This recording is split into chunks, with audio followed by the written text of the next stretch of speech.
This program interviews people who work with seniors in order to enable them to have a healthy, positive later life. Tonight I am interviewing Charles Durrett, whom we fondly call Chuck, and he is going to be talking about co-housing internationally, nationally, but especially here locally in Nevada County. So welcome, Chuck. Thank you very much, Judith. So how did you ever discover co-housing? Well, I went to the University of Copenhagen for a year, 1980, 81, and on my walk to the train station each day, I noticed that there was this one place that there was a lot of neighbors who talked to each other and chatted with each other and sat down at the picnic table and discussed the issues of the day with each other. Came and went from this common building where apparently nobody lived, but everybody lived. That, in contrast to the rest of the walk, where I'd walk by single-family houses and there was never anybody outside, no life between the building to speak of. Apartment buildings, there was no life between the building. Condos, there was no life between the building. And there was just this one over and over and over again where I noticed it felt more in keeping with an old-fashioned neighborhood. So one day I stopped and I asked one of the residents, I said, what's going on here? And she said, well, have a seat. And she explained how her and her family decided early on that living in a high-functioning neighborhood was a priority for them. Everybody had their own single-family house. Everybody still took advantage of the public realm, i.e. hospitals, roads, etc. But there was this common realm where she felt that was important, and that would be, very reminiscent of the neighborhoods that her and her husband had grown up in, but was very hard to find. They weren't able to find it otherwise. If they were able to buy it, they were going to just buy into a neighborhood. But they thought it was too risky. And so they, via a very participatory process, they got together with a bunch of other folks and created a custom neighborhood. I came to think of it as a very conservative approach to, this concept of neighborhood. That is, it was important. And, with demographics being what they are, mom working outside the house now, fewer kids, elderly's rarely found in neighborhoods anymore, or at least are not able to sort of intermix with the neighbors, be a part of the community, like it's easy to do in co-housing. If you ever go to a co-housing community, you see from the beginning that it's very child-friendly, very elderly-friendly, very people-friendly, and very pedestrian-friendly. It's designed to be able to walk from one house to another without feeling like you have to get into a car, etc. So. Are most of the co-housing communities located near town centers? I mean, I know ours in the co-housing in Nevada City is located close to downtown, and the one in Mountain View is, the one in Grass Valley is. So is that a common? It is the most common, but it's not the only, for sure. I just came back from Des Moines, Iowa, where I was last week, and the group is about 20 miles outside of town. In that case, it's a 24-unit co-housing community associated with a farm. So they're looking for people who actually want to participate in a farm as well. It depends a lot on the interests of the group, for sure. Yeah. You've talked about certain co-housing developments have a sewing room, others have a music room, others have a pottery studio. It's tailored around the individuals who are interested in it and buying into it. Exactly. I mean, it's a custom-made neighborhood to a large extent.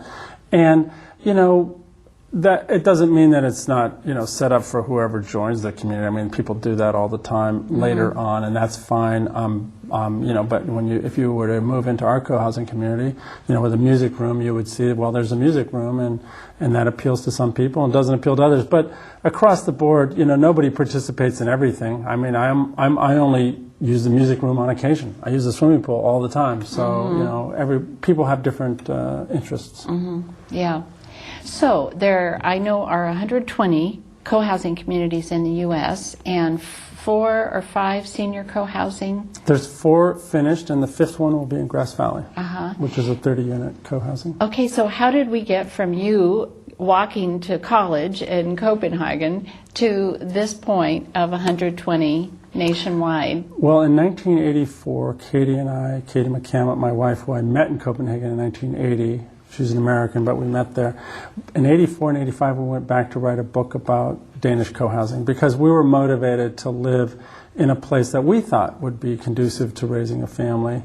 And we only wanted to have one child, and our child turned out to be very social, so it would have been nothing less than abusive, or, we would have had to have a second child so that our first one would have company. That's not uncommon. Or we'd have to invest in a TV. That's not uncommon. The average kid in America watches TV about 4.5 hours a day. So, and that's just glorified babysitting, really, but it's very deleterious, many people think, to their health and emotional well-being. So anyway, Jessie had 30 other kids right outside her front door who were brothers and sisters and who really appreciated her, and then she appreciated them. So we became motivated to live in a co-housing at that time in the Bay Area, and wrote a book that came out in 1988, and that book became more or less the seminal book across the U.S. for all the folks who got involved with co-housing. And that was called Creating Co-housing. The current book is called Creating Co-housing, but and if you're interested at all in making a new co-housing community or even finding out more about co-housing, Creating Co-housing is the latest and greatest book about the topic. But that book was called Co-housing, A Contemporary Approach to Housing Ourselves. That was the first edition. And we'll talk about your senior co-housing book a little bit later. Okay, so how did you end up then from the Bay Area here in Nevada County? Well, for 20 years we lived in the Bay Area, and for 20 years I tried to convince my wife to moving back to Sierra County, where I had partially grown up when I was a kid. And she kept saying no, and finally I said, how about Nevada City? And she said, fine. So I wish I'd thought of that 20 years previously. Our work is national and international, actually. We work on co-housing projects all around the world. And it didn't really make much difference where we lived. We would have to make a few trips a year to each project, of course, and work with the group through their custom design. But we come back here and locals help us draw them up. And of course, this county is so community-oriented. I know I discovered it in 1973 when I was living in Reno, and I loved the community spirit. So it's a perfect place for co-housing to happen. So you got the idea, or you heard people that were interested in a senior co-housing community. How did that all develop here in Grass Valley? Well, there were a number of people who were interested in, moving from their ranchette somewhere in Nevada County. Top of mind, the Wolf Creek Lodge group. One family lives on 20 acres on Bitney Springs. Another family lives on, or couple, lives on 15 acres on Bitney Spring. Another woman lives alone off of Newtown, 13 acres. I mean, a lot of people end up in those scenarios in the county, and they don't necessarily make sense. These are all folks who wanted to, A, downsize, B, live closer to town, which they do. They live walking distance to Mill Street, which is lovely. But more importantly than anything else, be in a proximate situation where they weren't reliant on their automobile all the time. I mean, we're social animals. We have to have a little community somewhere, somehow, but for the most part, including seniors, it's completely dependent on our automobile, our telephone, and our date book, which is anything but spontaneous. You have to plan ahead for everything, and the time arrives. You might not feel like doing it, but you feel obligated because who knows the next time you'll see this person. So, so these are folks who wanted to live proximate. The interesting thing about the Wolf Creek Lodge is those guys, they're under construction now, but they're obviously a community already. When you see them pre-meetings or during meetings, they look like they're having a great time. And they, for the most part, are having a great time. Of course, we have to get some work done from time to time, but they're already, appreciate each other largely. And they have an open house every other weekend, so if you're interested, you should come check it out. They're very welcoming to new people. Yeah, and I'm going to actually put on my glasses and give the phone number for that, because we didn't have that one on the screen. But if you are interested in going to an open house sometime, they're offered every other week, so the next one will be July 30th, and you can call 478-1970 to find out where it is. We know it's in Rough and Ready, and to RSVP so that they know that you're coming. So if I were to go, or someone were to go down there, would they meet everybody that is going to be living at Wolf Creek Lodge? Probably three-quarters of the folks. Three-quarters of and the you would people. go on a field trip to see the site under construction. That's part of that day. And you would, find out about, what they have in common. They have a glorious common house. It's over 3,000 square foot, including a caretaker unit. So, I mean, it's not only a very smart group of people that are out of denial. I mean, they're looking long term at, actually, it turns out I might break a knee someday, and so I might want somebody living here with us so that I don't feel like I have to run off to an assisted care, which everybody always thinks is temporary and ends up being permanent kind of situation because of those rare but necessary episodes of that could be once or twice a week, but that if it's at all life threatening, you end up in an assisted care long term. So senior co-housing groups have found that the best way to stave that off is to have a situation where proximate people care about each other, know about each other, think about each other, can check in each other once or twice a week, and actually have a caregiver on site that right. several people could share. Yeah, I wouldn't want people to get the wrong idea. This group, they're thinking long term for sure, but they're extremely active. Yes, one of the residents bicycled to Sacramento and back a couple weeks ago, so they're serious activist people, even though that many of them are over. Well, they're just out of denial Exactly. about aging, and they want community. And I think it's such a hopeful idea for the future to deal with the huge number of baby boomers coming along. This makes so much sense. So let's talk a little bit more about the community room and what happens there. Right. Well, like in our common house, we have dinner 6 nights a week available, and people sign up for 1 or 2 nights a week, like us, maybe even 3 nights a week, and sometimes even more. But the point is that there's hardly any other mode to sustain community over time than breaking bread together. I mean, that's timeless, that's traditional, but it's also very germane to the goals of just about every co-housing group I know who are motivated to make life more convenient, more practical, more economical, more interesting, more fun.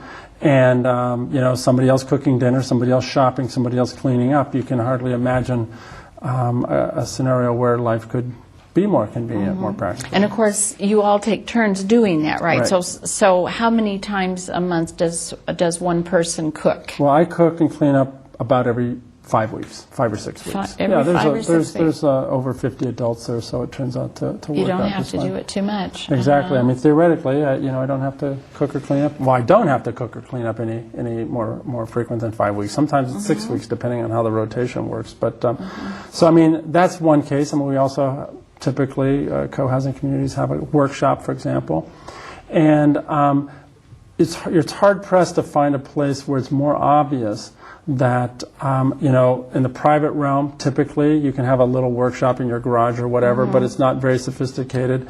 Or you have a public workshop where tools go missing, tools get lost. But in co-housing, I know that I'm going to upset Jim and Joe if I leave it a mess. So there's that level of accountability because there's only 30 or 40 or 50 other adults that I have to think about.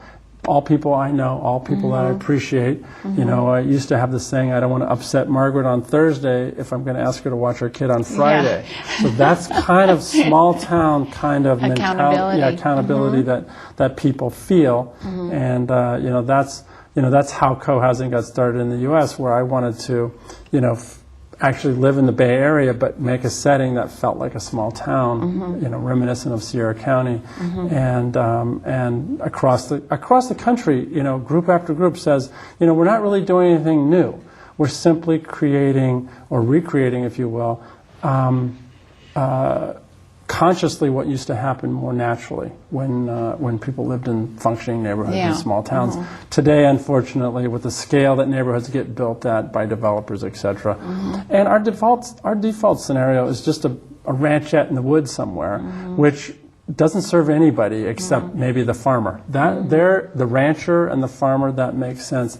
Otherwise, here in western Nevada County, paratransit made 60,000 trips last year for about 2,000 seniors. That's 30 trips a year to take you to the pharmacy, take you to the doctor, take you to a friend. some people say 30 trips a year for a senior, that sounds like a lot. Some people say that sounds very too few. What, they only got out of the house 30 times a year? They only commune with a neighbor 30 times a year? That doesn't make sense. Right. But the reality is, the average senior in America watches TV 6.25 hours a day. So they are isolated. And they're isolated in a very negative way. They're watching fear-based media that makes them more paranoid than they already are. They're already vulnerable, and set them up for emotional and psychological issues around that fear. It's just unfortunate. And I would think that living in community, they would feel much more secure too. I mean, people of all ages, you're just watching out, for your neighbors, and much more confident, much more secure. So let's get back to the book then. If we could have on the screen the slide of the book. There we go, the Senior Co-Housing Handbook.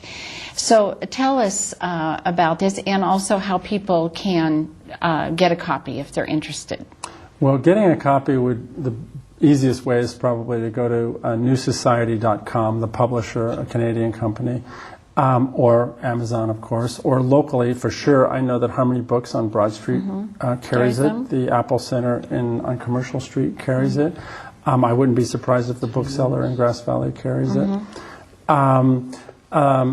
To talk about the book, basically, Katie and I have well over 20 years of experience now designing co-housing communities. I went back to Denmark to write this book alone about senior co-housing, and, visited one project after another, and tried to capsulize, what's it like and what they said. And, over and over again, I heard people talk about, one precipitating event, whether it was a, broken knee or broken hip or anything, and all of a sudden, their sense of community was compromised, and so many other aspects of their life were compromised in the absence of a functioning community, right? But I have to say that visiting those co-housing communities, what really compelled me to write the book was over and over again, I felt like these folks were having the time of their life. It reminded me very much of the college dorms, where you walk on site and you see these folks who, very few of them had jobs. They didn't have kids that they were responsible for anymore.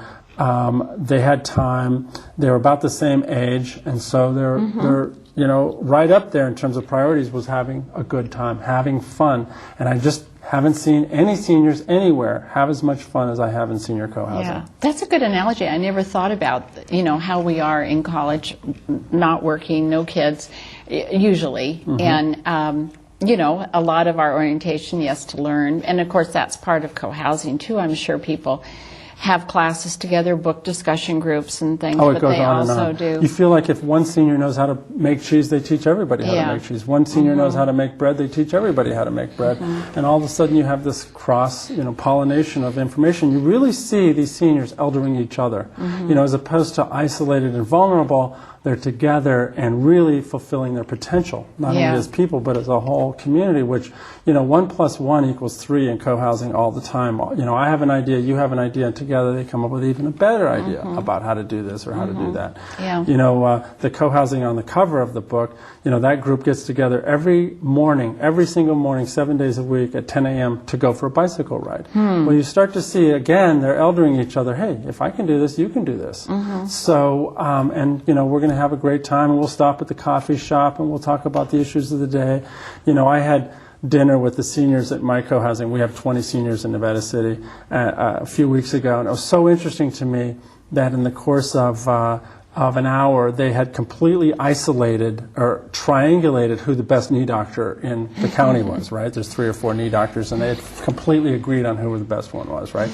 Well, that's just another 100th example of how they're eldering each other all the time, because they have dinner together. They have their own house, but they have the option of having dinner in the common house, and they do so. So the common house is used for the meals as well as for staying around, chatting after meals, and community meetings. Yeah, but they have whatever the group decides. However, predictably, they have common dinners. In ours, we have kids' room because it's intergenerational, but in senior co-housing, they have a couple of guest rooms. That's typical, so the kids can come home and hang out with us for a while. The grandkids can come or hang out with us for all. That all makes it possible for people to downsize from 3-bedroom, sometimes 4-bedroom houses to 1 or 2-bedroom houses because there's this common house, sometimes 4,000 square feet, that really does supplement the private house. I mean, in essence, if you have a 1,000 square foot house in common house, in co-housing, a 1,000 square foot house, and a 4,000 square foot common house, you have a 5,000 square foot house. And people sense that. I sense that. And it's really, a supplement to the private house. A workshop, guest rooms. We do our laundry in the common house because, again, after breaking bread, you go to South America and you see all these folks doing the laundry on the common rock. That's partially for community, right? So it brings people together there. I mean, you didn't have to do it, of course, but it tends to be the place where you can buy very expensive equipment because we're sharing it, and we can buy, other goals percolate to the top, like living lighter on the planet, so you can buy very energy efficient appliances, you can buy very water efficient appliances, you can actually even recycle gray water at that location where it's not practical anywhere else necessarily on the development. Do you have a community garden? We have several community gardens, and they're very popular, partially, again, because when I go out to work on the community garden, there's people who know this technique and people who know this technique, and, especially for the elders, I don't know, something happens over 65, but growing tomatoes becomes a competitive sport, and, it doesn't pay to grow those big tomatoes if there's nobody around to appreciate it, right? So, now you have people to appreciate your tomatoes. Yeah. Well, are there any drawbacks? I mean, what about if somebody is sort of just tired of being in community for, what happens? Can they eat in their own home? And how does somebody sort of hunker down and have some private time for a while? Oh, yeah, sure. You don't ever have to eat in the common house at all, ever, basically. Where I live, you're obligated to cook every 6 weeks, but you don't have to eat. It turns out, over and over again, there's a lot of people who I refer to as the accidental co-housers, right? the spouse who came in kicking and screaming, and I can give you plenty of examples of that. However, after you move in, you can rarely, if ever, tell who that spouse was. The person who says, oh, that's not me, I could never do that. My father, he was the worst. He came to visit us for 10 days in our co-housing, and before that he kept saying, why do you live in your co-housing? You could have your own house, right? And I said, whatever, come visit us if you want. Yeah. But in any case, for 10 days, he was the dead last person to leave the common house every single night. 10 o'clock, he's looking around. Who's here to talk to. And he cooked dinner twice. He didn't have to cook dinner at all. And then when he went back home to Sacramento, and he lamented incessantly about how people didn't come visit him enough, and he didn't have enough company, and he didn't know his neighbors, etc. So one day I said, Dad, why don't you just move into a co-housing community? And he says, oh, no, I could never do that. What would my friends say, right? And I just said, Dad, you're 73. What are we, in high school? You're worrying about what your friends say? Figure out what works for you. So, I mean, the biggest challenge about getting co-housing built in the U.S. is all the myths that we live by, right? Our culture is such that, if you don't have your ranch yet, maybe you've done something wrong, right? Getting out of that. But in any case, I'm amazed how many times a husband, usually, it was the wife's idea to move into co-housing. Then 3 weeks later, the husband's got his feet up on the table talking about what a great idea he had. That's not terribly uncommon. Co-housing is very self-selecting, and when we did the Nevada City co-housing, we had a lawyer who was very involved with the project, and somebody who charged $200 an hour to be listened to, and when he was surprised how everybody didn't defer to his every opinion, and sometimes the woman who was making $25,000 a year had a better idea, and people appreciated that more, he was always surprised over and over, and chose not to move into the co-housing, realized it wasn't for him. You have to be a little open-minded. You can't be too, 100% ensconced, because it turns out, the most frustrating thing about co-housing is that, everybody comes to the meeting talking about whether cut the tree down or don't cut the tree down or whatever the issue is. Everybody comes to the meeting feeling like they're the smartest person in the room every time.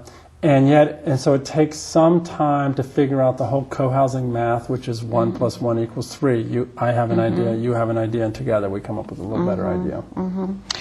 Well, Chuck, we miraculously have, considering our previous technical difficulties, have gone to almost the end of the program.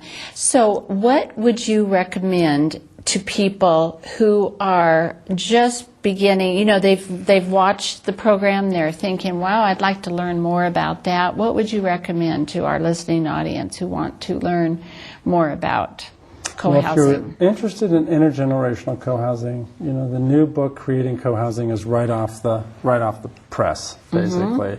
And I feel like the publisher did a stellar job. We had a lot of help putting that together, and a lot of talent really went into that book, and it really tells the story of 20 years of experience about how to make a co-housing community. So that's Creating Co-housing. That's Creating Co-housing. If you're more interested in senior co-housing, or if you're even interested in seniors in general, I really feel like a lot of contributing literature in the book on senior co-housing, including the prologue by Bill Thomas, really talks about to what extent community can play a role in your well-being. Yeah, I agree with you. I think this book is a wonderful resource for all of us in Nevada County who work with seniors, and your philosophy is very well reflected here. So that is available at local bookstores. It very much say. is. Yes, it's available to Apple Center on Commercial Street. As far as I know, it's available at Harmony and also the bookseller in Grass Valley. Great. As well as your local library. Okay, good. The local library. Yes, we should have mentioned that. Well, Chuck, I just think you're doing such a wonderful thing nationally, and I know that we feel very lucky in this county to have you because you are so well known nationally, and we have, of course, Nevada County is just full of people like this. It's a wonderful thing to live here.